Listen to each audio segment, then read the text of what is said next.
是你的现在的情绪是什么呢？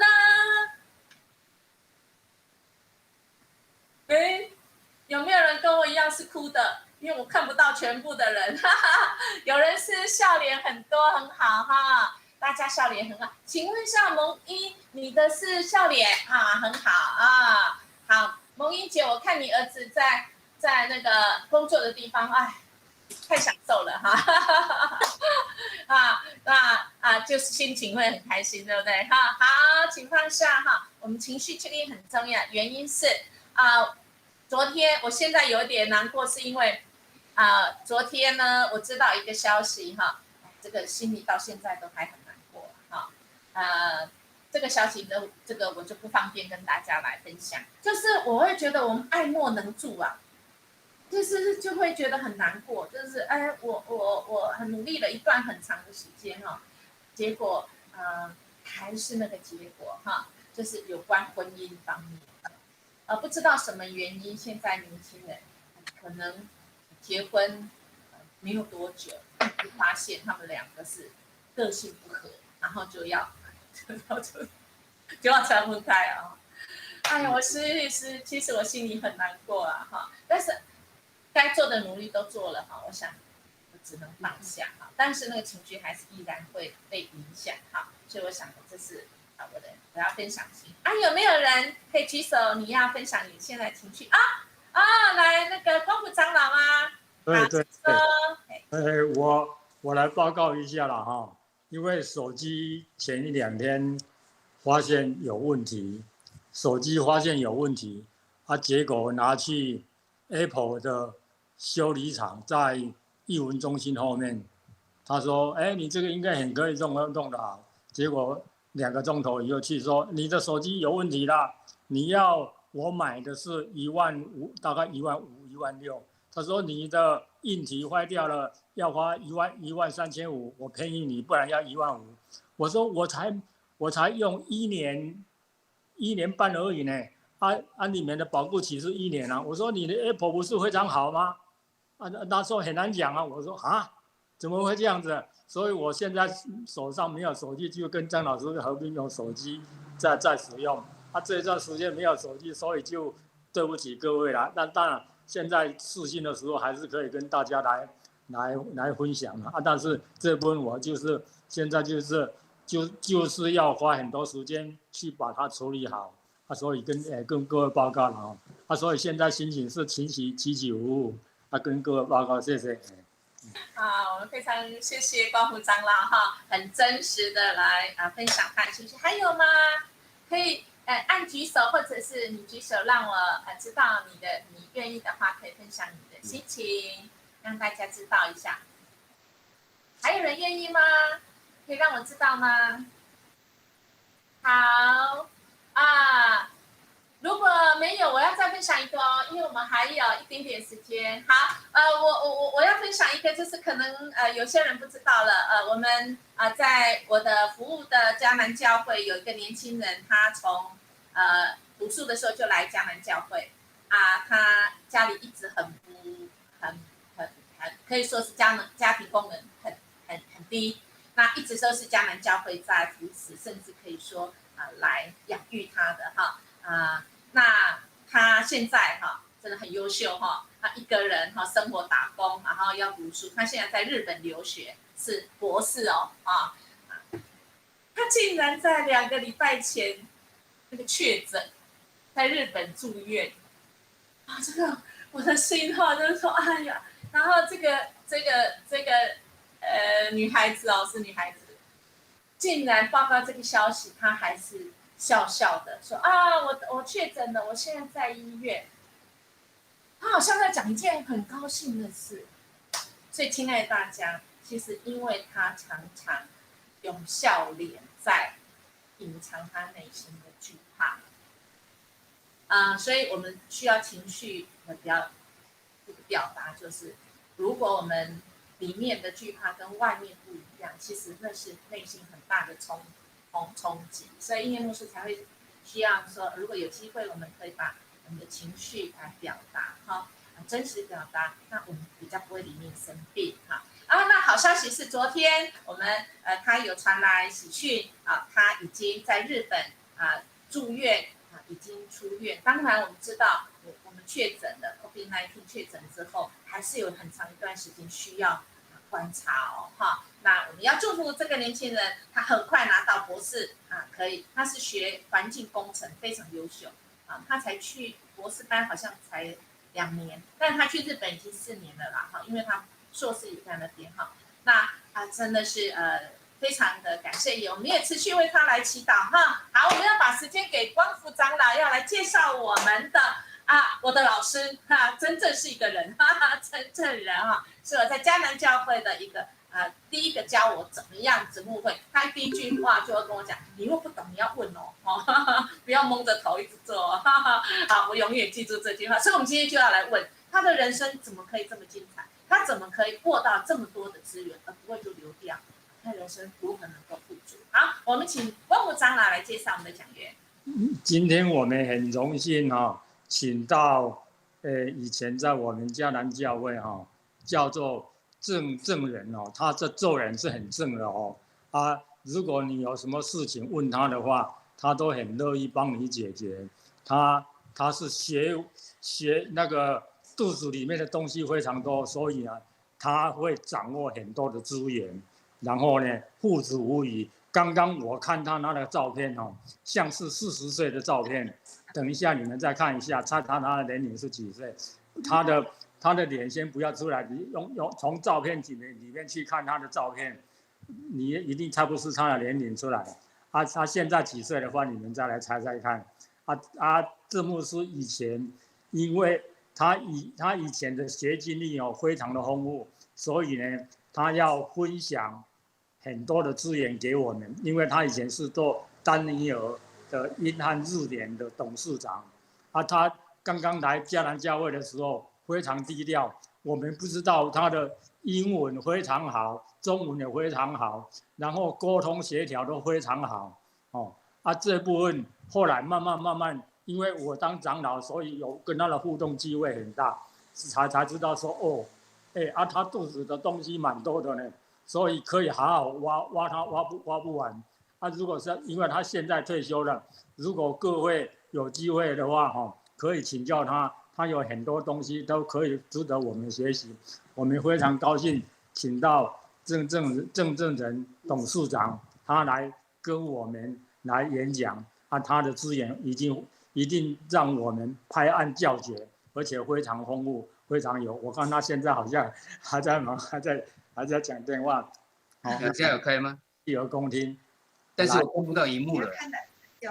他看不到荧幕银主他看不到荧幕。我看荧幕。银主他看不到荧幕要注意一下我那么年轻就退休。荧幕呢？我们看得到我们看到郑牧师有。有看到。有听到声音吗？有。可以开始了吗？听到。我们开始谢谢我们校长的介绍我都觉得很不好意思虽然是但是还是要跟大家分享一下这个题目叫做掌握资源，富足无余这名字听起来好像是表示说我对万事好像都有秘方可以解决一方面也可以说是对啦，但是一方面也不对那就是看我们要怎么依靠，掌握的是什么。那我觉得最好的方式就是借着我们的一些过去的事情跟大家一起分享。所以我们先定义一下，什么叫做资源呢？资源到底包括什么？在维基百科里面讲说，任何一种有形或无形、可利用性有限的物质所以这边有一个是有形有形就是看得见有实体的。我相信大家都知道有金钱物质机会有时候是有形，有时候是无形的所以在无形也可以看得到。无形是看不见的实体，但你可以感受到，例如说爱心同情特别是信仰有些机会也是无形中的让你可以要去感受到所以我不知道你们在成长当中，你觉得有什么资源曾经帮助了你哈？我觉得你只要是回顾你的往事的话呢，你常常会帮助我们去了解当初并不是很明白的事情哈。所以我觉得这个题目呢，我就用我回顾我的过去的经验的经过哈，跟大家一起来分享哈。这把我的秘密全部都告诉你们啊。好，先讲从我的家庭开始讲哈。我的爸爸呢是牧师，他叫郑连坤牧师。我有5个兄弟，没有姐妹，而且兄弟都只差1岁哈。那因为我爸爸他说他的名字很复杂，他考试等他写完名字的时候呢，人家都已经写1、2题了哈，所以他把我们的名字都写得很简单哈。但是郑已经没有办法，就只好郑还是留着哈啊。这是大哥叫郑和仁，民国34年生的。2哥呢叫郑光仁，民国35年生的。3哥叫郑牧仁，民国37年生的。我呢是38年生的，我弟弟呢是39年生的。你有看到是不是差1岁至2岁啊？这个很密集哦，所以很显然怎样，我妈妈会很辛苦。当时我记得在教会中间有一个游戏哦，他说你不能讲话，但是你用猜的，比动作给你猜哦。那有一个人就讲了，题目是讲牧师娘哦，他就比说有一个抱着，然后有人拉着她的裙子啊，有人又拉着手哦，哇，全部都变站成这样，人家马上就说，哎，牧师娘啊，果然是这样哈，所以非常的辛苦哈。但是另外一方面呢，我们的生活费用也非常的高，特别是我们同时在读大学，因为我2哥是医学院的，他读7年的。所以有一阵时间刚好我们全部都在一起哈，在读大学，而且都是私立的哈。我现在真是非常的辛苦哦。就现在自己有当父亲的话更了解哈。那我们兄弟间呢也都是男生，所以彼此间的吵闹总是有的，而且还要分派哎，但是不是偶数啊。所以1、3、5他们是一派，我2、4是一派的哈。我跟我2哥是常常连绵结在一起的，虽然输他们3个人啊。但是总是一个联盟在一起啊，但它有一个好处，因为我们每个人都差1岁1岁这样子读书的时候呢，我不会的话我就问我哥哥就好了啊，所以我们等于是有学长可以请教我们了。还有呢，哥哥有什么东西留下来都会给弟弟使用，虽然是旧的呢，但是你可以发现到你有很多可以去使用的东西啊。其实它还有很多可以去享受的哈。那我现在讲到我们来读大学的时候呢，我很感激哦，因为我们5个人哦，读的连学院都不一样。大哥是读成大物理系，他是理学院；2哥是读北医的医学系，所以他是医学院；3哥呢是读东吴的中文系，他是文学院；我呢是读中原的电子工程，我是工学院。那我的弟弟呢是东吴的法律系，是法学院。在我们那时候的时候呢，学院大概是7个哈。我们只有5个人，所以我跟他讲说呢，好像少了商学院跟农学院没有人读啊，所以人说，哈哈，妈妈应该多生2个人哈。这样的话呢，我们这整个大学就已经有了哈。这是一个另外一方面的，可以跟大家一起来享受。但是呢，学费非常的惊人。同时在读的时候怎么办呢？感谢我们的教会有肢体哦，它可以帮助我们哦，这是一个非常感谢。我还记得每次，牧师的薪资不是很多哈，谢礼不是很多，来的时候呢，我妈妈我爸爸就找我们大家在一起，然后桌子上就摆了好几个信封袋，这个是吃饭用的，这是交通用的，这是你学会用的，大家记得哦，就是这么多而已哦，要好好的要善加利用哦。所以从小我们就知道有这么多一个还是不够的时候呢，有很多教会的肢体呢可以来帮助我们哦。那我们起的这几个名字呢，其实是表示爸爸对我们的期待哦。我相信你们大家都可以有同样的感受，你会感受到你的名字到底是怎样。大哥呢是郑和仁，他在34年的时候，34年刚好就是日本战败的时候哈，所以我爸希望呢，他是能成为一个和平的世界，也是成为一个和平的人。那2哥呢，他是在35年的时候哈，他带来和平之后呢，希望是带来光明哈。那3哥呢，刚好那一年他是民国37年，是我爸爸封牧当牧师的时候哈，他纪念，所以他当了一个牧人，同时也希望他也是牧羊人一样哈。那我是希望我成为品性端正的人啊，也不是说我生下来当然是不知道嘛，对不对？但是呢，我爸他都用圣经的经节来给我们啊，他们的我不知道在哪里，但我记得我的啊。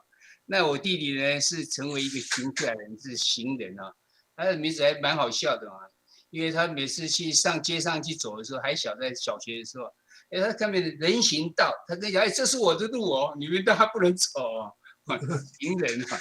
那我的经典是记载在彼得前书第2章12节，这边讲你们在外邦人中应当品性端正，叫那些诽谤你们是作恶的，因看见你们的好行为，便在鉴察的日子归荣耀给上帝。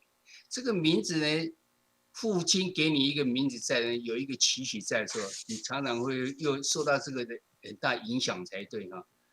后来我也是这个常常提醒我自己哦，自己是不是做的很行为是不是品性很端正啊，做的事情到底是不是合神喜悦的一个样子哈。那我想我就透过我的经历哈，来跟大家分享说，在你的人生当中，你常常会碰到很多的机会，这个机会你有没有把握住？那个机会有时候就是你的资源，你就后来你就觉得哇很感恩，因为这几个事情你都有去把握住。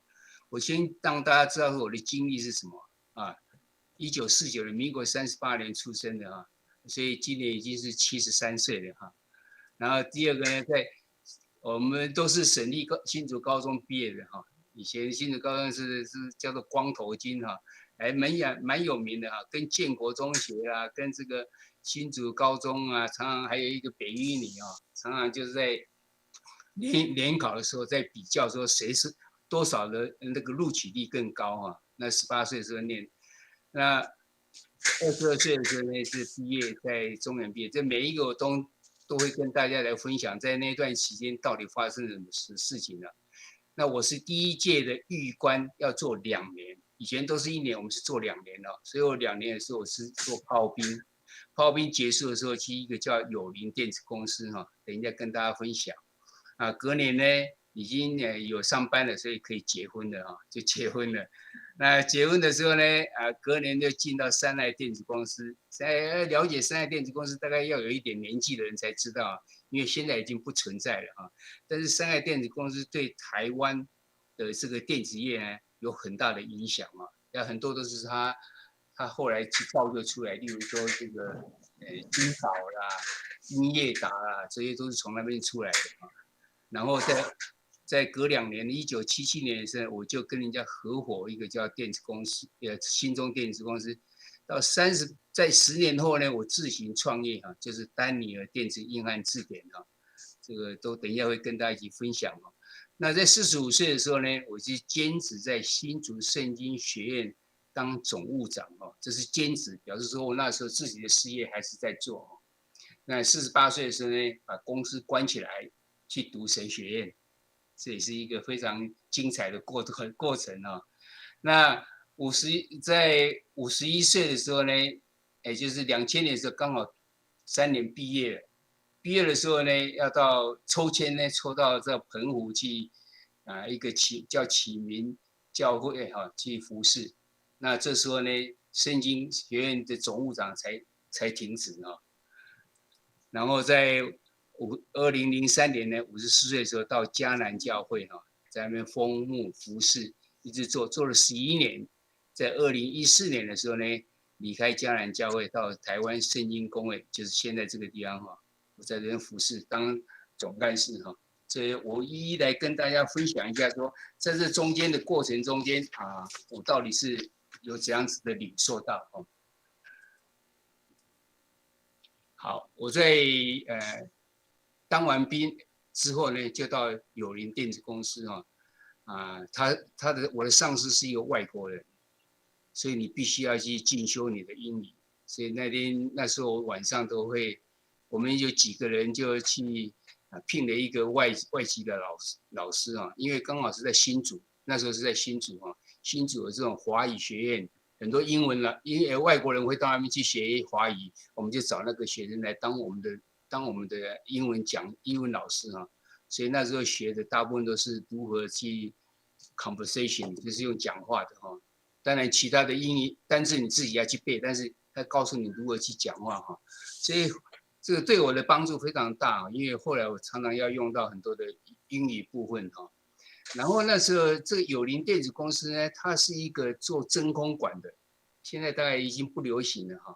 以前这是真空管，真空管呢，它里面是一个这样，里面一个会发射，你加热之后，它就会把电子打出来，然后中间有一个叫三极，用这个三极加电压控制你流出来的电子多不多，在外面有一个是阳极，它就吸收，然后就出来你的那个电流就这样放大了，所以其实它应该是已经是成熟的产品哦。我们负责的话，那为什么有些工程师负责的会比较良率比较差？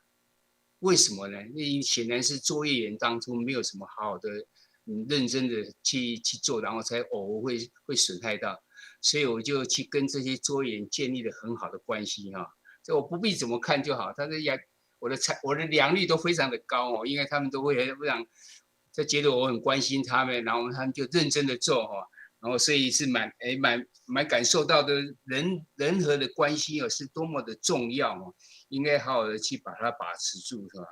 然后呢，结果他真空管呢我在那边做了2年之后呢，他就说啊宣布要关起来啊，这个真空管是美国的公司哈。他要关起来，关起来怎么办呢？他告诉你，你可以我准备要关了，你开始去找工作吧。你找到之后才告诉我，然后我们就发遣散会，然后你去上班。所以让我们没有这个人，没有不必再去等待哈，你就可以继续你的工作哈。所以看到这边，第一个我感受到我的英语呢，在那时候打了底，就是你不只是知道，你还敢讲，因为你的上司是外国人，你不讲都不行啊。所以渐渐就学习了，这个对我来讲影响非常的大哈。因为后面很多地方要用到英语的时候呢，你有比人多了一点点的这种经验哈，然后有一个所以会有所帮助哈。那也同时呢，让我知道说，在你的工作当中，虽然我是工程师你理论上是面对机器的。你设计这样，它应该答案就是要这样子。假定不是的话，显然是我的想法错误，理论用错了，那你再改一下，它就会好。但是呢，你在生产当中呢，其实你很需要这些作业员，那表示说你跟他这些人和关系呢也是非常重要，所以让我注意到要很多的注意到人际的关系哈。所以我在这个公司里面呢，其实我所负责那几个机种呢，良率都非常的高啊，这是其中之一。那也让我有这个工作有零空档哈，我马上就接续的去上班呢。那时候我找到的工作呢是找到了这个三奈电子公司哈，但这中间呢，在友邻的时候我结婚了哈，所以有把我结婚的成果也告诉大家哈。1974年结婚，隔年呢我的长子出生，他现在住在 Sacramento， 这是加州的首都哈。在洛杉矶，在旧金山的东边，比较属于山区里面哈。他有3个小孩，一男一女哈。那第二个呢，隔2年之后呢，我的长女出生，她住在夏威夷，哇，大家非常的羡慕哈。那他有4个小孩，2男2女哈。我觉得我非常的幸福啊，因为怎样？而且他们2位都是在高中毕业之后才到外国去读。为什么呢？因为我觉得说你要同时学英语，又同时有技能的话呢，你这样的话，你出来找工作的时候呢，你比较占有优势哈。所以我就劝他们，所以儿子呢是当完兵，高中毕业当完兵去外国读，然后女儿反而是先出去读哈。然后他们2个读完的时候，都在原来的地方啊，继续在下去那边生活，现在都是住在那边了。然后回来结婚，然后再过去这样子哈。他2个呢是在同一天结婚的哈，这在我们的婚礼前面呢站着2对哈。然后我们觉得这样一次就解决蛮好的哈，不过也有一个笑话，就是说，哎，人家问我说，你们两个都同时结婚，我到底你要包1包还是包2包哈？我跟他讲说，你吃一顿嘛，所以只要包1包以后，后来发现到好像有一点，有一点失措，因为怎样？因为我要包更多的回去哈，我这是开玩笑哈。我感激非常感谢他说，我们可以有这样子同时帮忙他们，2个人同时结婚就解决掉这个问题。我有7个孙子呢，我感觉到神的祝福满满的啊。我什么都会输，不一定会赢人家，但是有孙子都赢人家哈。因为他们在外国，所以他们生比较多，在台湾当然有的都不太敢生哈。而且在Hawaii，哇，这个听到这个地方就觉得非常的棒的地方哈。所以我们以前是每年都会出去找他们哈，因为 Sacramento 在西岸，Hawaii就在我们中间嘛，所以只要在这2边飞来飞去就可以了哈。那现在因为疫情的关系，我们就没有，但是我们可以用这种用 Line 还是用 Skype 我们可以常常来见面呢，也蛮高兴的啊。那特别是我的媳妇呢是台湾的，是树林的人，所以她每年都会回来。所以孙子也常常都回来哈，所以比较没有，而且他都讲台语啊，因为我媳妇的阿嬷还在哈，他已经讲台语了，所以我们这些孙子也都讲台语哈。然后但是这个Hawaii的这个他是我的女婿是这个Hawaii的人啊，所以他是外国人呢。虽然他不一定讲中文，但是呢，因为混血儿呢，都非常的漂亮。所以你会觉得看到这些孙子呢，也觉得蛮高兴的。他们现在已经两个的这个大女儿跟大长子，我儿子的这个第一个是女的哈，然后女儿的第一个是男的哈，他们2个都已经是15岁、18岁、15岁、16岁了哈，都已经要读大学了。所以我觉得上帝的祝福呢，非常的好哈。然后也觉得他们现在的情形呢，好像也是蛮不错的，在那个地方能够因为我看到台湾有些我们的一些这种社会的情形呢，还想到还好我儿子他们没有在这边啊，不过我们还是常常要他们为台湾的情形呢要祷告哈。虽然我们有一些看起来不是很好，但是他们在外国也有他们的问题在哈，但是我还是蛮感恩的哈。好，那这是中间在友邻要离开到下一个电子公司的时候呢，我们也结婚有小孩，所以顺便让大家知道，就是说，我们的小孩呢还是一样，他们不会忘记台语，他们不会忘记中文哈，这个中文他们都看得懂，虽然是在外国，但是还常常在思念着在台湾的情形呢。好，接下去呢，我就离开友邻呢，到三爱电子公司。刚刚有提过，三爱电子公司呢，现在年轻的人不一定知道哈，但以前的比较有年纪的人都比较知道哈。三爱电子公司它是做计算机的，计算机以前还算是一个蛮先进的哈，但现在已经像正品都是很便宜的东西哈。但是以前是非常算是而且是有打字机出来的话，那更是一个比较属于高级的东西哈。那我进去的时候，当然是因为电子公司嘛，所以我是这种工程师。但中间有一个很好的机会呢，他们在业务部里面呢需要一个工程师，所以我就利用这个机会呢，我就自愿就是说我要去当这个 sales engineer。这对我来讲是一个很大的转变了，对工程师来讲都是一个很大的转变，因为你会离开工程师界，然后要进到一个销售的地方，销售的话会是变成这样。是一个对人的问题哈，然后呢，在中间呢，也因为造销售工程师，我们出去的产品到美国呢，发现问题，那你要派人出去的话呢，就只好派这个销售工程师最好，所以机会刚好就是这样子，中间还去了3次哈，那3次中间都有很好的解决问题，所以每次回来呢，老板都很感激哈，那所以呢，我就回来就升为经理了哈。一次回来就升为副理，一次回来就最后就升为是经理哈。那这边给我的感受是怎样呢？我由面对的机器呢，转换跑道到面对人。那这对我现在来讲，现在都是面对人的问题啊。那是当初我在思考，要不要去做销售工程师？因为你读的是电子工程师啊，那你应该是当工程师比较好啊。那销售工程师的话呢，我想，哎，不对哦，你对面对人的话呢，你应该会有更大的这种，这种各种这样各种机会能够去面对哦，我觉得会比较好。然后呢，到美国去做售后服务，不可能一个人做啊，而且一次卖出去都卖10万台，然后设计上有一点小问题，那怎么办呢？你一个人到那边去的话，你怎么去？不可能去修10万台啊！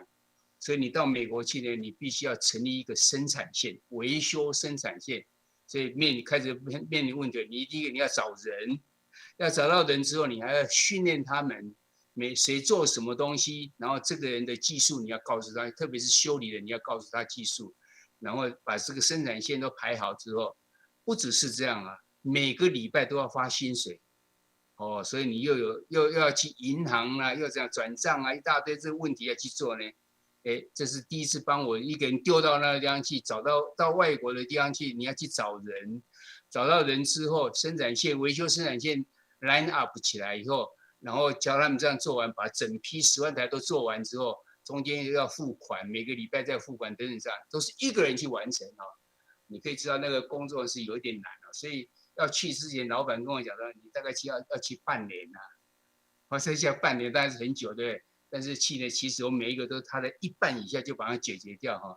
半年那一次2个多月就全部解决掉，第二次也是这样，就是一次都这样解决掉哈。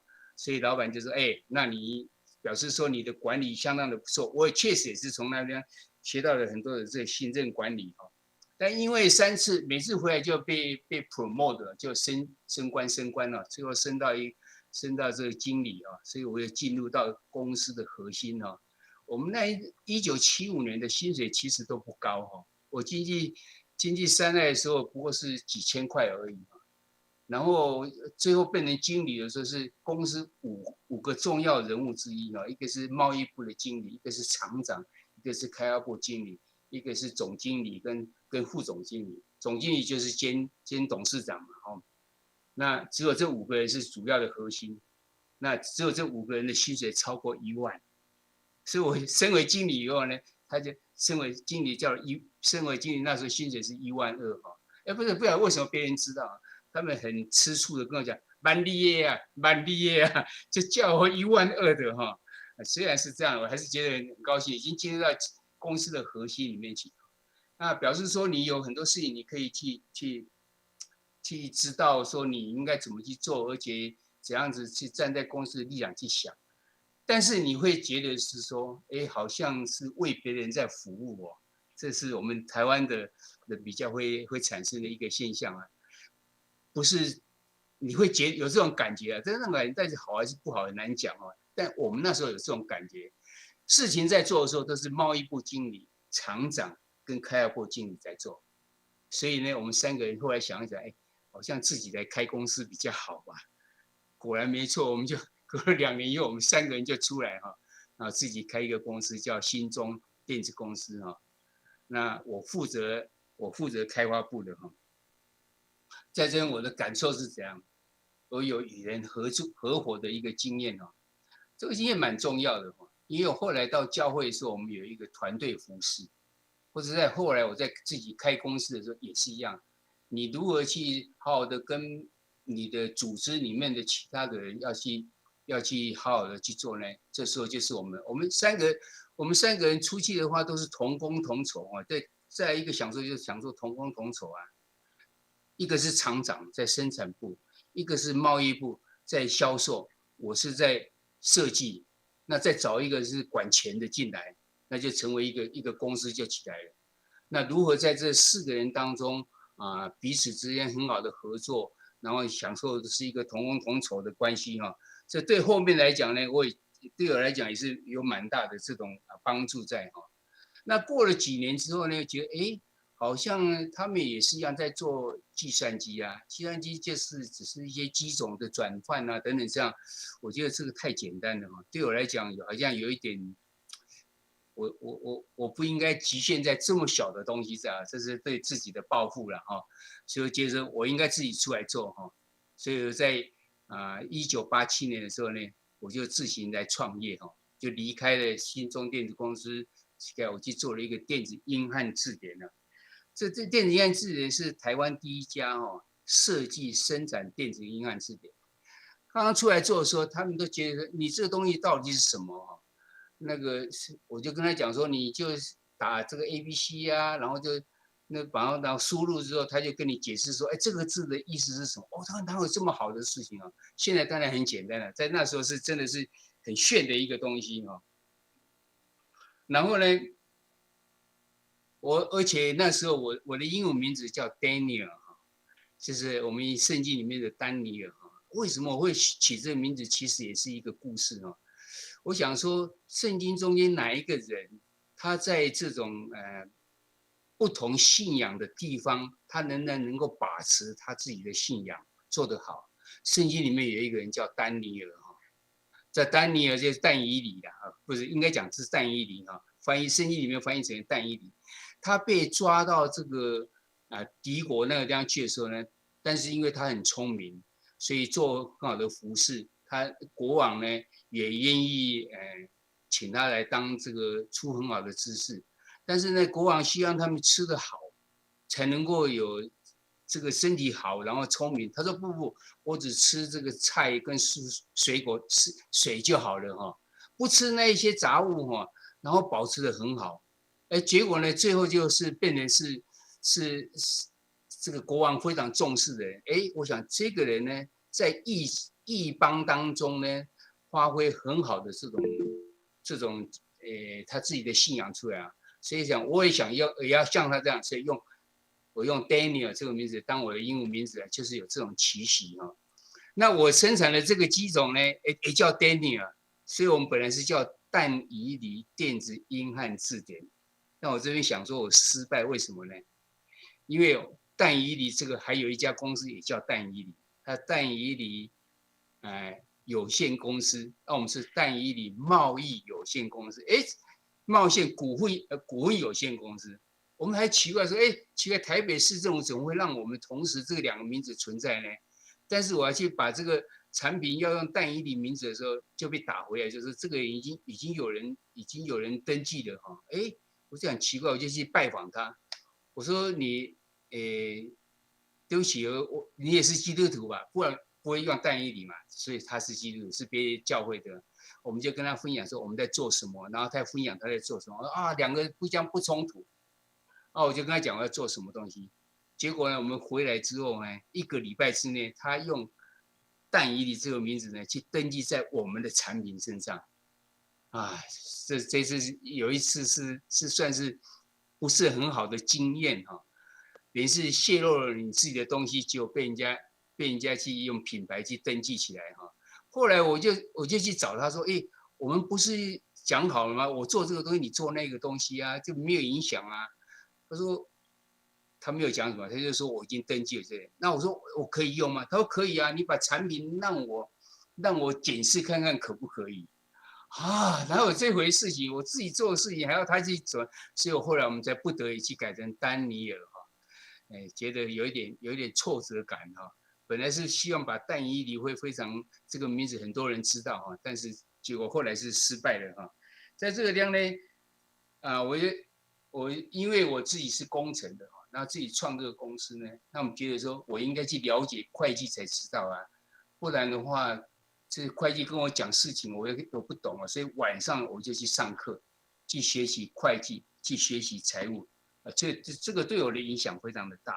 后来我才知道说，所有的公司，所有的事情，你其实都是在公司呢，你只要能够去读，会去读这个从报表里面呢，你就已经掌握到全部的这个东西。等一下我就跟大家可以来分享那因为我们做的不错呢，我们就在中南部呢，我们就去设了公司设公司要派什么人去这是一个第一次碰到的经验我就觉得说，中南部去设公司，那我们应该派一个 sales， 一个非常强的业务员去我们就派一个这个销售高手去设公司后来发现到呢，我们这样做好像错了这东西还是一样会跟大家分享好，这个是我们在做这个丹尼尔电子英汉字典时呢，我开始。我的感受，第一个呢，我想说到的产品当 pioneer 先锋，它的困难。因为那时候没有电子英汉字典，那我们叫丹尼尔英汉字典，所以人家打电话来问说，你们那个什么那个什么尼泊尔什么东西哦，反正就是名字他也记不起来，这什么东西啊？到底要做怎么样？哇，要一一跟他解释，这不是尼泊尔啦，我是丹尼尔啦。然后这你打一打，然后你下次字就会出来。真的这么好吗？发现到这是当先锋，他有他的困难。第二个困难是你要常常有新的机种出来，否则呢你没有办法，后面有人会追上来哈。那时候还比较没有人，但是我们发现到后来有一家就是后面的英业达哈，他也要做，他买了我们第一台去呢，做第一台就跟做我们一样的，但是他们的团队服饰非常的强，所以他们后来就很快就赶上我们哈。这是我第一个感受到做Pioneer呢有它的困难性存在啊，但是我也了解到这个在台湾市场它的情形是这样。台湾市场呢，你觉得你的产品很好呢，就可以销售吗？不是，你的这些中盘商跟你的后面这个在销售的，他们在把握这个市场，所以这是很奇怪的现象啊。所以你就一样，就人和的问题就出来了，你开始要跟他们打交道啦，然后了解他们的情形，然后他们才会非常愿意来替你推展这个东西哦。然后呢，我学会了看这个财务的报表哈。那学会财务看这个报表之后呢，你就可以掌握公司的运作哈。到现在为止呢，这个东西一直影响着我哈。包括在教会里面也是一样，如何看这个财务报表等等这些东西啊，才成为我们真正的一个帮助啊！你不一定实际上要跳进里面，你只要有这样去做，你就应该可以知道哈。然后呢，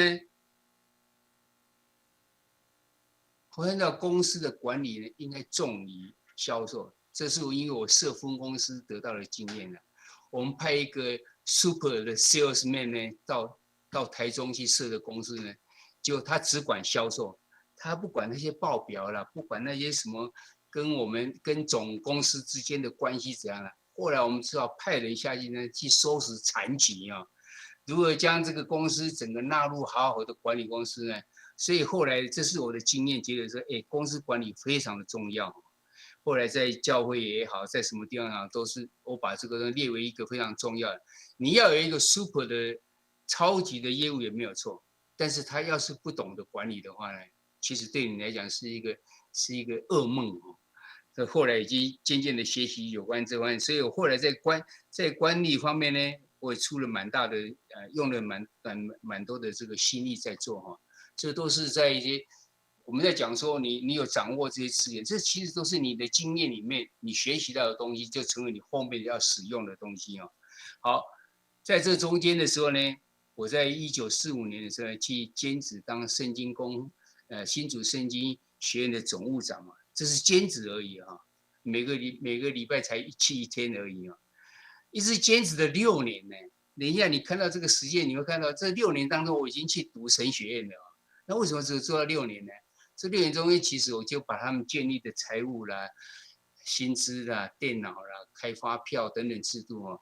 原来我去圣经学院的时候，他们没有开发票哦，哇，没有开发票怎么办呢？因为他有经营幼稚园，又有经营游泳池，游泳池里面又有在卖东西等等这些，要是被这个财务部被这个什么国税局或是地方来查的话怎么办呢？我就想尽办法哦，我就去找这个税务局里面去跟他讲说，我是刚来的这个总务长哦，那我觉得我们好像这个制度并不是那么样的健全，我想把它建立起来哈，那。包括开发票等等这些，你能够帮助我吗？那他就跟我讲，很好，我可以帮助你啊，因为他后来可以建功，他把一个这个不是很那个，然后把它建立起来。我说，但是这样的话，你会不会查我以前的账啊？他说不会了，查账的话只有2个原因，一个原因是上面交代的，另外一个是有人密告，到目前没有人密告，所以没有问题哈。我就借着这样的制度呢，就把它建立起来哈。他也带我们，他也来帮忙我们看怎么样。所以我们在游泳池里面连卖一个面包，我们都要开发票。所以把这个整个圣经学院里面的这些发票的制度、财务的制度把它建立起来那在那个地方呢，我还解决掉他3年内把他们解决掉，他们有2200万的贷款哦，这也是那个院长他要去当院长之前，他最觉得心不安的哦。他说没有人帮他还这个贷款怎么办呢？没有人帮他处理这事情呢，所以他来找我啊。我用兼职去的呢。我跟他讲说，我为什么兼职？是我有信心帮你排偿还完，但是偿还完你就要赶快找别人来兼。他说没有问题，没有问题。但是你想，我在那边兼了6年，但是3年内我已经偿还完了啊。那另外3年怎么办呢？他说好了，我找，但我发现呢他都没找，没找的话就是要我继续兼下去啊，一直做了6年。为什么会到2000年呢？因为2000年我已经神学院毕业了。神学院毕业的时候要抽签，就是在新竹圣经学院抽签的。一抽到签是澎湖，他说啊，这个没有办法再留下来，赶快再去找人进来啊。所以我就兼职了6年的，在这个圣经学院哦。那因为在圣经学院呢，它是帮助教会的哈，所以我在那边认识的很多的牧者哈，更多的牧者。这是我所学习到怎样财务的运用，它的学习跟运用哈。我先去上课，前面所上的课里面呢，就会用到这边来。以后面有在，不管是在教会也好，在圣经公会一样，这个真的就是这种财务的学习呢，真的成为我很大的帮助哈。那还有呢，我已经深入的了解到这个牧者他们的辛苦，这也成为后来我就想去读神学院中间的原因之一哈。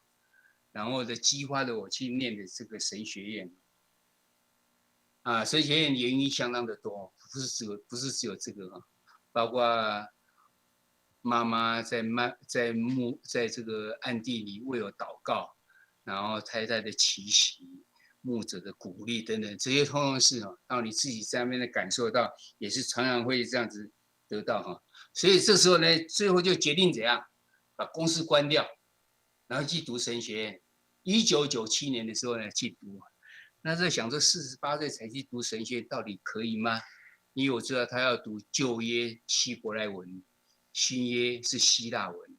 我已经48岁再去读这到底可不可以啊？没有办法，就走一步算一步吧。先读希伯来文，考试看有没有过，没有过就只好退吧。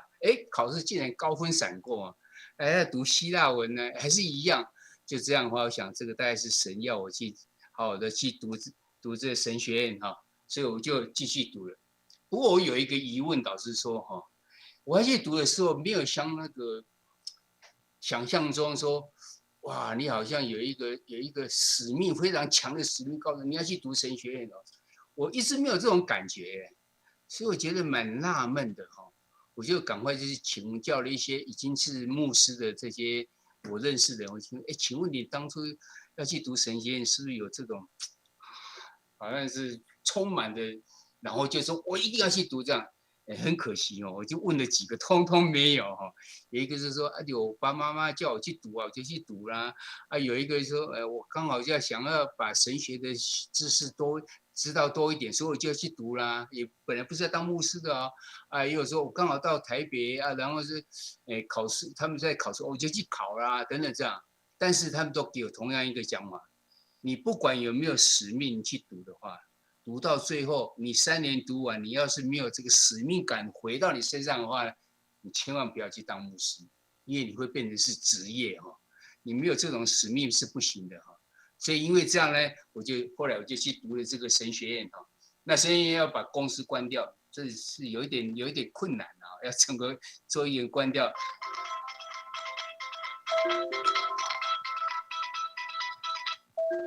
但是因为我是抽到澎湖你不关掉又不行啊，所以就是最后还是把它关掉了。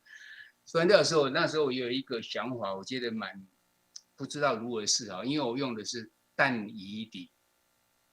我想上帝喜爱的一个但以理的，然后这种用那个名字去开公司关掉好吗？这对我当时来讲是一个蛮大的一种挣扎哦。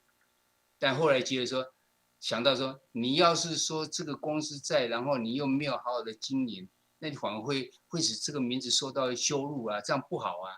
所以毅然决然就这样子把它关掉哈，然后再去就是认真的去读神学院哦。然后在这所学医道是因为有更多的在读神学院里面呢，当然就读了更多的真理哈。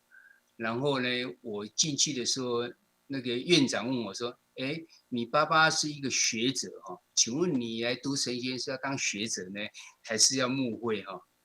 我说我很清楚，我这是要去牧会的哈，也就是要去传扬福音，然后去牧养会友哈，而不是说要真正要去当学者。当学者就是必须要进修，再去读博士啊，然后出来是教书啦等等这样哈。我当初是非常的清楚是这种情形的哈。然后所以我觉得我知道非常的清楚，所以我就知道我应该在学习什么东西哦。那对我来讲呢，这是也是一个也有一个刺激，我也觉得很好啊。一年下哈，这一年下才刚刚进去而已，怎么会被一年上要结束的时候就选举了？我刚才进去怎么会被选为学生会长？大概是因为我比较老嘛，所以他们就选我当会长哦。选我会长的时候，后来我觉得这个会长我还当得不错呢，因为我成为一个领头，所以有讲一个成为一个这个对不起啊。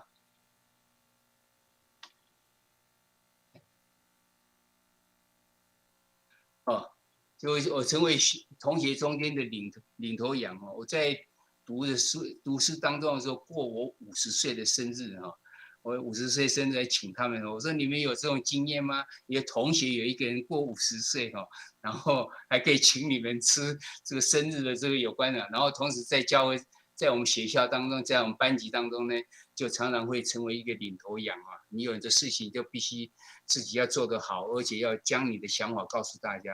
那这个学生都直接说，什么事情需要院长来报告？我说你们怎么搞的？院长来报告是你要去请问院长，还是院长来报告？有没有搞错啊？把这个角色呢，要常常会跟他们解释这有关知识。那段时间呢，也刚好就是我公司仍然是还在做哈，然后也在做总务长，也是学生，也是丈夫或者是爸爸哈，这角色中一直变来变去啊，这对我来讲是一直挑战哦。如果能够去在自己的角色上呢，能够去扮演的好哦，我觉得这种都是一些训练哦。这个训练呢，会成为你在后来很多事情上面，你常常会现在说，我现在是什么角色？好，那我应该要做怎样子的回应？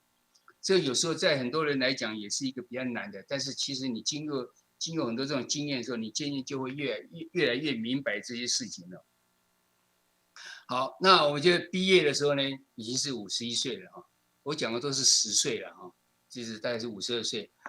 这毕业的时候呢，我们长老会的牧者哈、传道要出去的时候都要用抽签的。为什么呢？因为有些人的人脉比较足，例如说我爸是牧师，所以我们可以人脉很好，可以找到比较很多资源的这种教会呢去当。所以后来长老会觉得这样不行，大家用抽签的。那抽的话，你很可能就抽到一个到偏乡的地方去啊。我就抽到澎湖哦，澎湖是他们不敢去的地方，而且我抽到澎湖的地方。我妈妈还讲很可怜哦，那个地方没有电哦，有很多有风沙，然后又有苍蝇一大堆哈。那我妈妈想的是她那时候的人啊，后来我去才知道说没有啊，人家有百货公司啊，虽然不是大型百货公司是小型，但还有 7-Eleven 啊。后来才知道有 7-Eleven 在的地方你就不要怕，因为每天都要送食物过来，所以一定有飞机的。所以后来我们就去的时候，拍到澎湖的时候呢，我们觉得没有问题了，还跟妈妈讲说，现在已经不是苍蝇一大堆了啦，也不是红别刷啦，是已经都是一些柏油路在了哈。我们也很感激在这个去澎湖的地方哈。在澎湖的地方呢，我做了一些事情哦。我第一个我去改变会友聚会的观念了。怎么讲呢？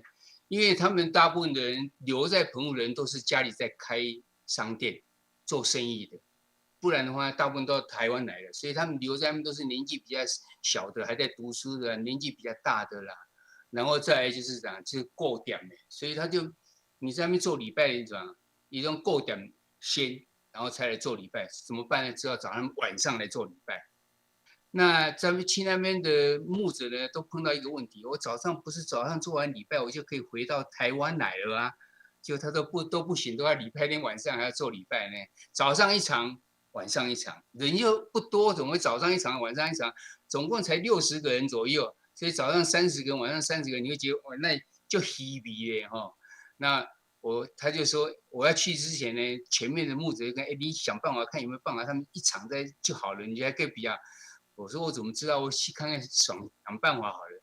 后来我就跟他们分享说，你们有没有觉得我们每一天的礼拜的时候30个人好像人比较少，其实我们人是有60个人这么多哦。我们把教会不大，然后做起来可以做满哦。我相信那个气氛不错。我跟你讲，我们来实验看看好不好？我们来做几个都是只有在早上礼拜就好了。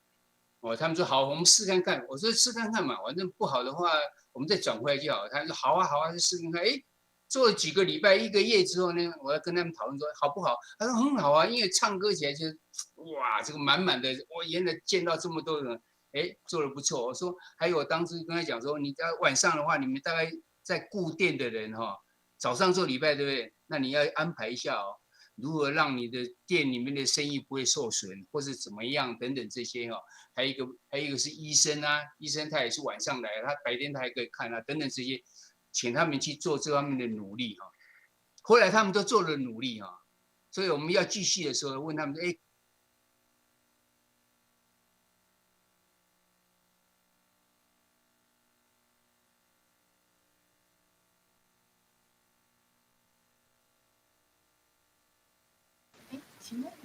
请问是不是断讯？没有声音了。对，好像是断讯，可能要等一下。我看好像是我们的讲员目前那个讯息是断的。我们要请银如干事打个电话给郑牧师。我们可能稍等一下哦哈。我认识郑牧师10年。喂，这样你听得到吗？可以了，有了。有声音，可是影像没有动哈。你声嘞？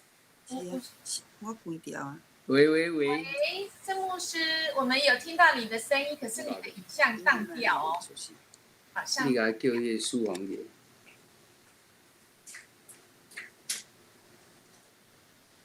需要帮助吗？重新再进来看看。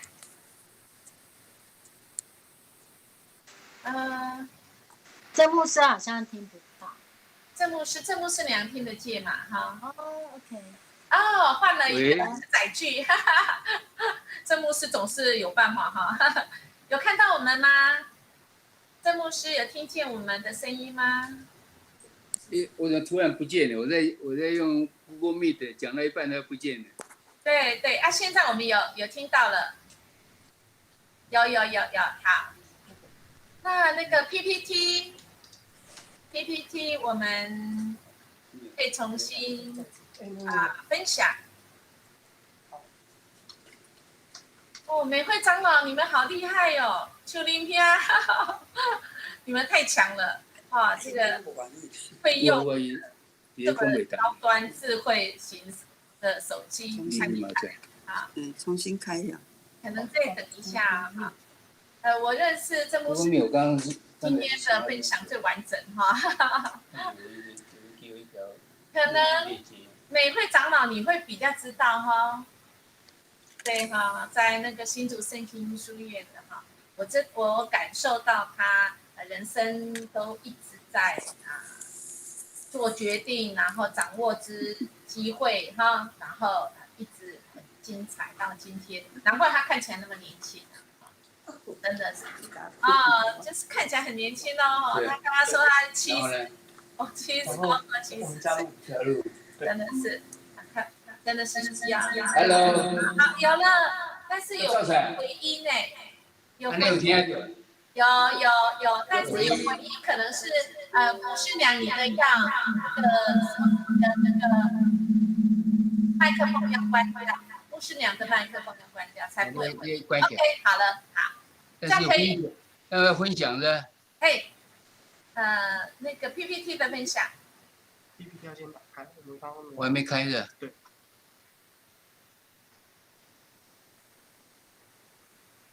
这样应该就没有问题。那个，啊，然后再进去是。对，再分享这个 PPT。但是这个好像要先那个是，要先放映是。那就是这边有一个放映。哎，请问刚才有人举手有疑问是不是？刚刚是不是有2位举对，手？但是我要进去那个里面。请问刚才举手的人有没有？在这里分谁享。现在可以说话？分享。在打招呼。是打招呼吗？好，这样子嗯，连过去的话就。好。哎 OK， 这样有没有？好，没有疑问就好，因为刚刚有人举手。啊，你有看到我？有有，啊，太好了，我先离开。不好意思，不好意思，过了，没问题。哎，我已经讲到哪里去了？讲到澎湖改变那个这个聚会该变成晚上变白天。对，好，结果呢？哎，在哪里？下一在对，这里好 ，OK。然后呢，一个月以后之后，就问他们说：“讲话你听得到哈？”非常清楚啊，听得到。哈，就问他们说：“哎，我们这样聚集在一起礼拜好不好啊？”他们说：“很好啊。”那我们就说：“好，那你们到底有没有把你们白天应该要做的事情解决掉？全部都解决掉，只有一个没有解决。那他到现在还是没有解决，所以我们也没有办法。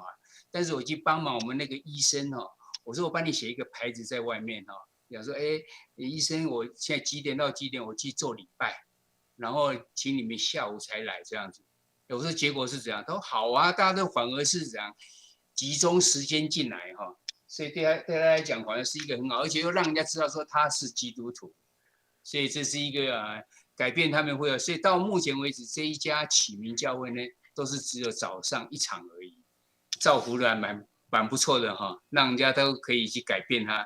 然后再来是因为在澎湖所以牧师，我的小会议长是要从高雄来的所以比较少来，所以我就好像我虽然是传道师呢，但我好像实习起来就像是一个牧者的一样在牧养哈。哎，你们看得到我的只看到荧幕嘛，对不对？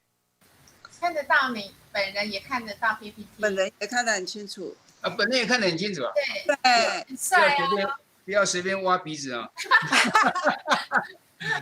那时候呢，刚好有一个澎湖正在推广那个要去设赌场，所以要在边缘地方设赌场这样，所以那时候有教会发起来拒绝设置赌场那时候我刚好是他们联导会里面的主席呢，就带领他们去走街头然后去喊说拒绝这些赌场的在赌场在那边开设后来其实也是也有成功他们呢后来就没有成立嘛所以其实对我来讲是已经学习的独立进牧会，然后学习如何使人改变观念，因为把主权交给他们就好了。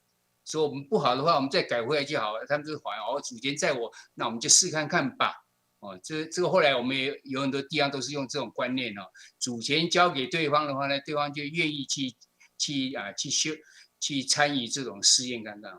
那我也开始参与到这个社会公共的议题其实我也享受怎样离岛的时候更健康的生活，因为一大早我就可以去打球然后晒得黑黑的那时候是我身体最健康的时候这是我从那边去领受到的这个再去启明教会的服事接着呢，我在2003年的时候呢，我到桃园迦南教会来奉牧服事这中间其实还一个我不知道如何是写出来的但是对我来讲也是一个很大的一个改变那时候我们的牧会是传道要3年之后就可以申请成为牧师那我那时候呢，刚好就我们总会的人去找我说，请问你要不要到外国去当宣教师哈？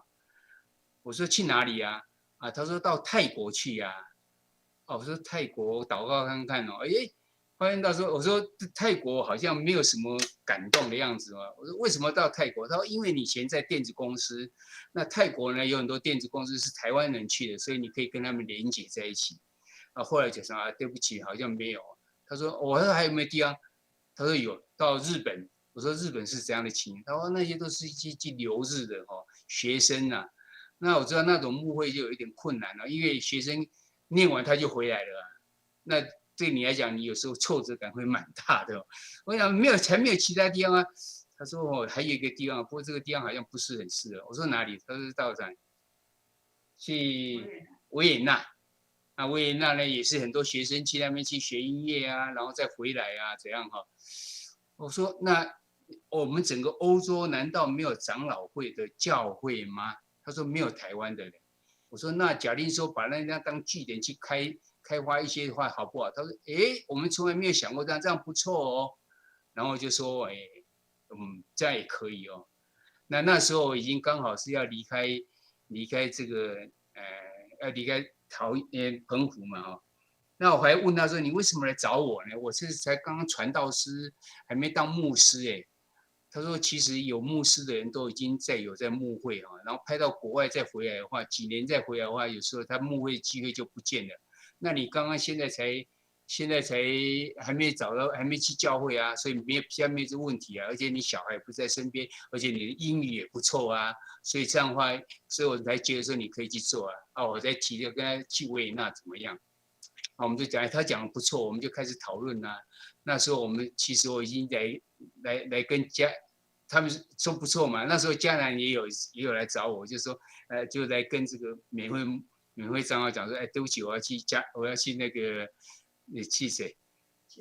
去维也纳啊，所以就说我就没有办法了。好，全部都讲好之后呢，结果呢那天我难得回到台湾嘛，就带我妈妈去我爸爸的墓园然后一上车，我妈就说这有2个红包，一个红包是你封墓的时候给你的，一个红包是你去就任的时候给你的。我说你怎么现在给我呢？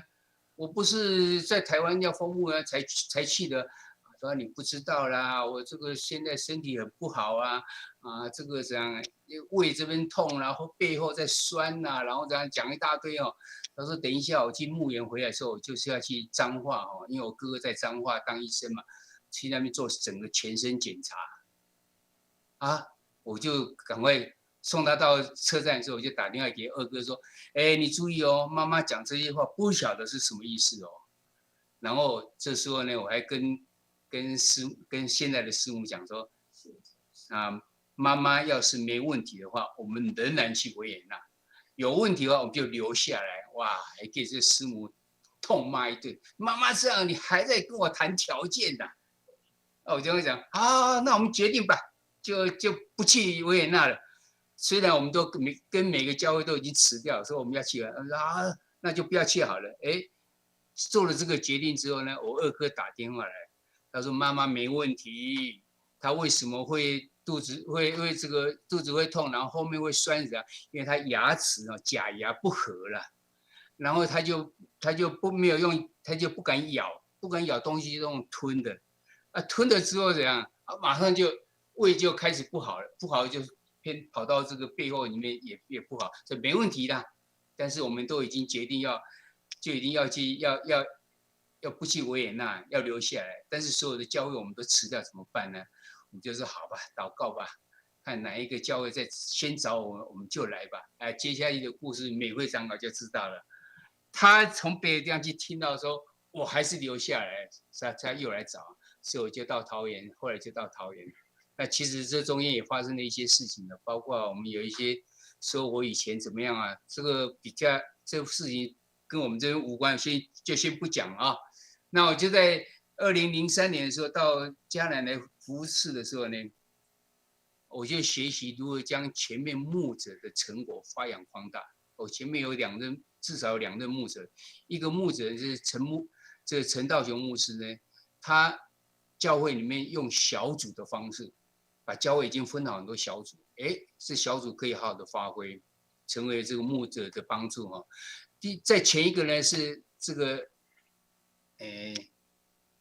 张德章牧师哈，庄德章牧师，他有做这个跟政府的合作，所以有一个庇护中心在，这是另外一个资源，如何跟政府机关有打交道，这个我们也把它发扬光大，所以后来我们的庇护中心做的还蛮不错的哈。因为这样呢，就学习到如何去将前面的成果把它发扬光大，再加上自己希望能够接到什么，这都是我们很好的一些资源，可以好好的应用。把前者所留下来，我们可以去做。然后同时我们又建立了这个牧者团队哈。牧者团队在长老会里面其实是一个蛮困难的一件事情哦，因为每一个牧者都是单兵作战就可以把整个教会就做起来，但是大到一种程度的时候，你需要牧者团队啊。牧者团队的话，你怎么跟牧者之间的联系呢？这是我在那边所学习到的哦。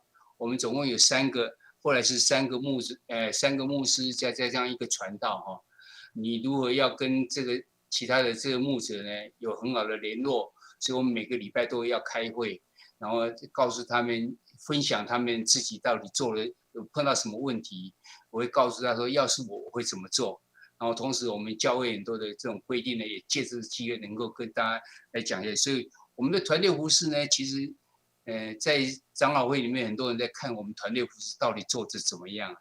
我们很感激哈，到我离开之前呢，我们团队通通没有散掉，所以至少有8年的这个团队哈。等我离开的时候，他们才一一的离开哈。只有刘牧师那时候是传道，所以不用离开哈，他仍然留在那里啊。这是一个团队服事，也是从我以前在开公司，然后等等里面去学习到如何这样去跟人家来做一个很好的团队哈。然后呢，我也建立了一些行政制度。那时候我们还出了一本书，叫《教会的行政制度》哈，还印起来，还发给这个会友，让会友也知道说我们的一些办法哈。然后还有很多教会来跟我们要这个东西，可以成为他们的帮助哈。那同时我们也做了一个点名的制度哈，现在还有在点名才对哈。这点名制度听起来很炫哦，你就是进去就是要点名哦。我不是要搞炫哈，因为怎样？因为我们那时候有3场礼拜啊，那要请小组长你去关心你的组员有没有来做礼拜，然后他的情形怎么样。他说我只是做1场，那另外2场我不在啊，怎么办呢？所以我们只好要做一个能够有实际登记的东西，就用点名的制度。然后他所以第3场还没结束之前，我们就将名单列出来，印出来说，来你这一组里面谁没有来，然后他就看到了，然后他结束的时候，他在信箱里面拿出来。你要是真正认证的话，你就回去就开始打电话给他们。说你今天有什么事情吗？等等这样，所以其实是成为我们牧养里面很大的帮助啊，就是有关的电脑的点名制度，而且在很多地方我们都用得上哈。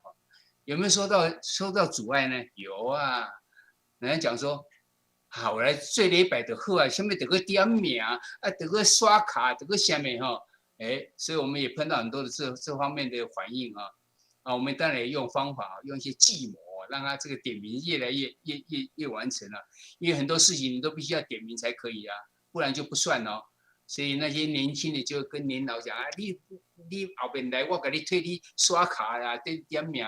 后来点名制度就越来越成熟啊，这是我们在那边所建立的。相信对教会有很大帮助。很多其他的教会呢，这么好啊，他也来学习，我们免费给他做一个 CD 的光碟片。里面软体给他，然后也给他一些表格，说我们怎么做的。但是很可惜哦，出去都没有人可以成功哦。特别像那个太平径教会，为什么不能成功呢？因为他要进去教会里面有6个入口，所以大家把它关掉，只剩1个入口，他们都反弹了哈。有好几个这种情形了。那我们感激也蛮感激，我们有这样子的，可以成为牧养这些小组长大家的帮助哈。同时也建立了一个财务的授权在长老会里面比较会受人家议论，就是要用一些钱，一定要小会通过。但是你的预算制度都已经有了啊，所以应该他们可以用授权，所以我们用授权的方法，超过多少钱谁跟谁决定就可以等等这样子哈。然后我们建立了预算编列哈。就预算编列为什么要这样特别讲呢？因为每次做出来的时候，你钱都一定不够，支出一定比较大，收入比较少，怎么办呢？你就将去年的他们执行的程度告诉他们说，你这去年只有执行50%，所以你的预算呢，你要减多少钱才可以？然后他们预算出来的时候呢，我们都不审核他到底可不可以，要用的时候才去审核，所以我们省下了相当多的时间在讨论这些，而且是蛮实际的一点哈。所以这边呢，我觉得用过去的这些经验呢，我们做了在团队里面如何彼此的服侍哈，财务上怎么去管理啊，财务的授权等等这些管理制度呢就要建立来。我觉得教会中间常常会碰到一个情形，就是说你小教会的话呢，50人以下的话，或是70人以下的话，牧者一个人从头到尾包到尾都没问题。那你超过教会已经达到那时候已经达到最后达到600多人的时候，怎么去做这事呢？你没有行政管理就是很困难了。所以把以前自己在开公司、自己在做有去学习的财务等等这些啊团队跟别人的团队，把它全部都结合起来，把以前的这些资源全部拿出来呢，就可以在教会里面呢做了比较好的一些管理哈。后来呢，2014年的时候，我就圣经公会来找我说，能不能来这边当啊？这时候是一个很难的决定哦，怎么去做呢？要离开对我帮助很大的迦南教会，而且跟他们一起成长的教会呢，要离开呢，其实有一点相当的不舍了哈。不过觉得在圣经公会里面呢，它是有不同的这种合场。那我觉得呢，在迦南里面好像有某种东西我没有以前的经验没有办法好好的应用上哈，所以我觉得讨论跟太太讨论的结果呢，觉得在圣经公会说不定是一个更好的一个地方可以服侍的合场哦。那我在这边做了一些事情，圣经公会主要是做台湾母语圣经的翻译跟发行，然后有合本的这种编写，然后跟发行。我们举办的诠释营、诠释讲座，将我们写的研读本让人家更能够了解入其中。我觉得前面打红点的话，就是我来之后才去做的哈。然后推行教会的手抄圣经，这也是在迦南教会里面我们做了手抄圣经。我觉得每一个教会要做手抄圣经呢，都要有一个小组，然后去讨论，然后去做表格，什么一大堆东西。那这应该圣经公会来做最好了啊，我们就做出一套出来。让人家可以说，你想做的话就好，你只要奉献，然后找到人，然后就可以开始去做哈。所以我们现在已经有好几十家已经手抄圣经做完了哈。原来都是只有长老会，现在连不是长老会他们也加入了哈。然后我们又整合了哈，成立各基督教出版社的业力平台。我来的时候，他们只有一个是道生在跟我们合作。为什么道生跟我们合作呢？道生他是负责讲华语的这教会，那要我们去找这个，讲台语就是长老会的教会啊。那我发现那时候不行啊，这个基督教出版社有业力的好几家，包括华仙橄榄呐，还有其他的这个道生也是嘛哈，然后还有我们的教会公报社啊，还有高雄也有一个高雄信望爱的教会啊，我们的宗主也有啊，所以我就将他们整个把它整合起来呢，然后把它印在一张这种一个业力一个 DM 啊一个广告里面，然后发到所有的教育，已经看到它的成果了。很多不是长老教会的开始买公报社的业力，那也有，当然他也有可能去买别的了，不就是让他们有一个良性竞争。主要是这样，我们有一个功能是这样，已经结束的时候呢，我们会分别跟各个这个出版社跟他讲说，今年你们所卖的占我们所卖的百分比是多少？我们不会讲是多少份，只是讲百分比。所以像出版社，他就说原来现在人家比较喜爱的是哪一种样子，那他们对他们下一年度呢就有所帮助哈。这是我们当平台的一个我非常重视的一个东西哦。然后我们也推动人家学习白话字，你想要教会有要白话字班的时候呢，你就可以这样我们免费送你圣经白话式的圣经，所以你就可以让他们使用。办理这个圣经旅游就到耶路撒冷那边去然后我们买了现代的这个办公室把旧址呢出租出去。这个旧地方是在这个台北地堡的旁边所以租金相当的高我们所以用这个整个租金的收入呢，我们可以帮助我们在缴这个贷款那现在的办公室呢，有旧的办公室里面6倍大，现在300多平那所以我们有很大的空间可以上班也可以在这边举办一些讲习所以这是一个财务规划这也是当初学习财务里面去用到的，不是只有这个会计而是这样。然后我们又特别用 Logos 有人知道的话，就是在美国，在整个电子业里面非常做 App 非常有名的他也是专门是做基督教的。我们将我们的研读本跟他们合作，而且不要出任何钱他要出我们出钱，我说不行，我是把这个读者介绍到你那边去后来想想也有道理了，后来就用这样子合作的方式然后我们还要以各国公会的连接，圣经公会的连接这时候我才想到，原来在我前面的教会里面呢，就很少去用到这英文的部分到这边的话，就常常去开会都要用。在圣经公会平均我每个月都要出国一次就常常在开会这其实就可以让我很多的这种学籍都可以用的。所以我看到怎样，总算能将先前的经验呢全部用上，有公司的管理，有市场需求的开发。刚才红点的地方呢，就是我来之后才开始出来的在整个市场上的需要有财务管理，还有以外国的这个连结然后也可以看出在不同的时间还有这个地点还有角色，你要怎样充分的去应用然后去应用的各种的这个资源我认为其中最重要的资源其实是要有坚定的信仰来成为你的依靠为什么要有坚定的信仰呢？你来想想看我们来想想事实上你可以依靠的对象若有下列这些条件他有绝对权利，也会给你承诺一定会遵守会实现，而且出发点一定是爱你不会害你的话，你觉得他的结果是怎样？他的结果一定是怎样？你有绝对的靠山，你有承诺，不受实现，所以一定会实现，所以你又会怎样？你会虽然你不一定明白，但是你知道不会害你，所以你有确信，这非常重要，有一个靠山让你靠。我们讲上面这几个，你像阿扁总统，他有绝对的权利，他给你的承诺一定会实现吗？说不定会实现，但是他出发点是爱你吗？那是不一定所以我们发现到在我们地面上呢，有很多做的复合上面的呢，没有办法同时复合，唯一能够复合的话，就是你要追求的地方嘛结果是什么呢？我们来看结果是怎样？谁能够符合这些条件呢？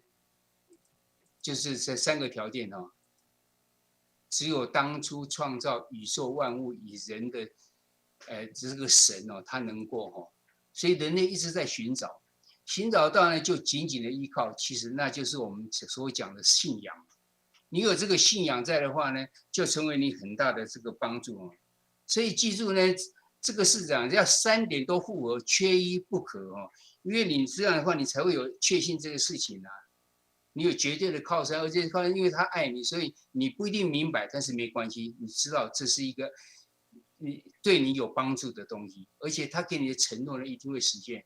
那成为基督徒，他的承诺在哪里？就在圣经里面白纸黑字已经2、3千年的都没有改变过所以对你来讲是一定是一个非常非常有用的东西那在圣经里面有一个经节告诉我们说哥林多前书第10章所以你们所遭遇的每一个试探，无非是一般人所受得了的。上帝是信实的，他绝不让你们遭遇到无力抵抗的试探。当试探来的时候呢，他会给你们力量，使你们承担得起，替你们打开一条出路。假定你可以依靠的这个人，这个你的信仰是这样子的告诉你，你一定不会有什么好怕的嘛？因为怎样？他说你都是承担得起没有的话，他就另外开一条路给你所以呢，非常的对我们有所帮助啊。这个信仰就对你会有帮助啊。所以呢，你若在每个阶段都能够尽心尽力，行事为人，依照神的教导的时候，所依靠的神，他一定会祝福你啊，因为这是他给你的应许，你就会富足无余的。你可依靠的资源相当的多，有你看得到的，你看不到的也有。但最重要的是啥？你有一个靠山，这个靠山就是你的信仰。你这个信仰，你如果能够找到一个最大的一个神，可以让你完全相信他呢，就只有我找到的就是这个神，就是基督教的这个神。我盼望你也能够早日找到哦，愿大家都早日能够找到那位最大的神哦，然后你就可以紧紧的依靠他，他也必要，你也就一定能够享受富足无余啊！愿上帝赐福大家，谢谢你们。谢谢郑啊，当然我先拍手鼓掌，谢谢他。好，谢谢大家，谢谢。好，各位3分钟，如果没有的话哈，还没有讲的话没关系，我有一个感想啦，当然也是一个问题啦，就是实际上我是已经一个退休的长老啊，看到这牧师他应该也是近程退休了。迦南教会是一个中大型的教会啊，牧师会来迦南教会的牧师一定是主任牧师了哈，一定是学经历都非常好的。但是我做了这么多年长老，没有看到说一个主任牧师来的时候，我们要邀请他把你的学经历用简报的方式来讲出来。如果能够像类似这样子的前半段给你讲出来以后，再配合事工的方面，一定是非常的帮助非常大，因为我们知道他的事工，他的做的方式会非常顺利，他推的事情就会非常的顺利，不会说遇到困难或是要花很多的时间在那边啊，那这样子的话，整个就会分心掉，这是很可惜。当然，我想尤伯宏对非常好，他的经历也非常多哦啊。真正的牧师是在新北市是比较远，当然我们有问题可以去请教他，是用电话跟他说啊。近的地方就是找尤伯宏牧师、刘英业牧师，他们也都非常有经验，50几岁的人在教会，尤其在神学院历练出来的，在信仰方面都有非常大的帮助。当然我想我们非常高兴能够请到郑的牧师来给我们演讲，我们再一次拍手鼓掌啊！谢谢大家。花言。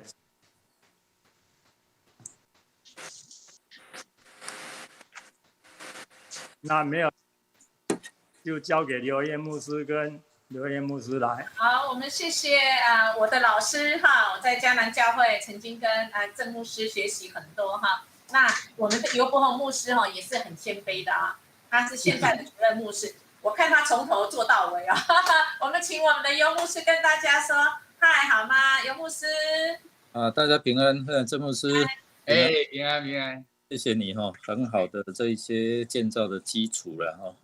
那希望我们在这样的疫情当中，真的是有更多的突破哈。那我举一点，就是那个点名系统哈，其实跟现在的要求实名制，我觉得是上帝早就为我们预备了哈。对。包括整个我们现在在建造一些网络系统等等这一些哈，那我们希望在那么好的基础上面能够更建造2个，就是一个福利跟福音让它更能够结合那福利是暂时的啦，但是福音对我们来讲是永恒的所以我们很好，虽然我牧会比较久了但是透过郑牧师他很好的这样的一个经历觉得都是给我们有很好的学习刚才我都一直静静的听哦，我们很好的一个帮助。那希望我们能够在这样的一个基础上面哦，也能够在这样的一个后疫情时代，更能够发挥哈，因为特别是有很多的挑战，但是我相信说在上帝没有难成的事了哦，也祝郑牧师身心灵健壮谢谢。众教会的事工上面更能够祝福更多的众教会，也祝福我们所有的这些线上的我们社区我们松大的朋友那有什么问题我们可以，特别是这样的疫情时代很多郁闷不屌了我们都有很多的管道可以让我们来做连结跟抒发了那祝福大家就身心灵健壮谢谢。好，谢谢尤牧师。我们可不可以照一张相好吗？我们把自己的镜头打开好吗？然后特别是我们有一些松林大学的朋友可能不认识我们之前的主任牧师郑正仁牧师跟我们的牧师娘牧师娘要来了。好，我们的牧师娘来了我们的朋友我们一起好不好？我们的这一对夫妇是全抗力让我学习的地方，永远都这么年轻优雅。那我们请我们的同工可不可以来帮忙照相好吗？好，苏青老师的好好，可以那我们来哦。好，1、2、3，好。好，那可能也要有不同的人拍，不然因为我们这个 Google Meet 可能没办法这一次都拍完那好，我们请谁还可以帮忙拍一下这个荧幕可以吗？好，再一次哦，好 OK。好，那我们就谢谢郑正仁牧师跟牧师娘，上帝祝福谢谢。